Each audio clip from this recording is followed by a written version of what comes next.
श्री कृष्णा, राधे राधे। आप सभी को सुनाएंगे, आप सभी को प्यारा सा नाच गीत है, सुनिएगा और बताइएगा कैसा लगा। तो चलिए सुनाते हैं ये प्यारा सा नाच गीत।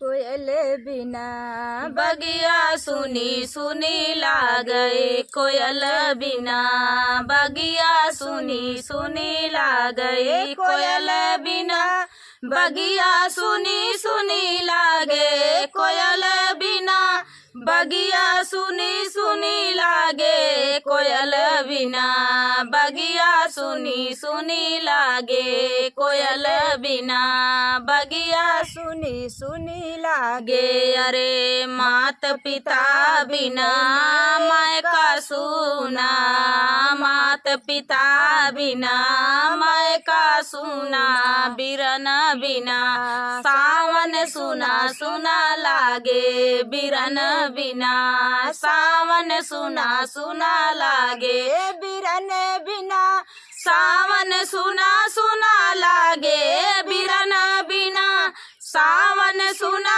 सुना लागे, बिरन बिना सावन सुना सुना लागे, बिरन बिना सावन सुना सुना लागे, कोयल बिना बगिया सुनी सुनी लागे, कोयल बिना बगिया सुनी सुनी लागे। अरे सास ससुर बिना ससुरा सुना, सास ससुर बिना ससुरा सुना, देवर बिना अंगना सुना सुना लागे, देवर बिना अंगना सुना सुना लागे, देवर बिना अंगना सुना सुना लागे, देवर बिना अंगना सुना सुना लागे, देवर बिना अंगना सुना सुना लागे, देवर बिना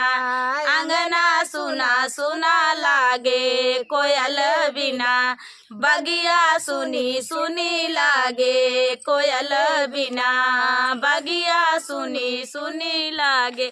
अरे नाना मामा बिना निहाल सुना, नाना मामा बिना ननिहाल सुना, ललन बिना गोदिया सुनी सुनी लागे, ललन बिना गोदिया सुनी सुनी लागे, ललन बिना गोदिया सुनी सुनी लागे, ललन बिना गोदिया सुनी सुनी लागे, ललन बिना बगिया सुनी सुनी लागे, ललन बिना गोदिया सुनी सुनी लागे, कोयल बिना बगिया सुनी सुनी लागे, कोयल बिना बगिया सुनी सुनी लागे।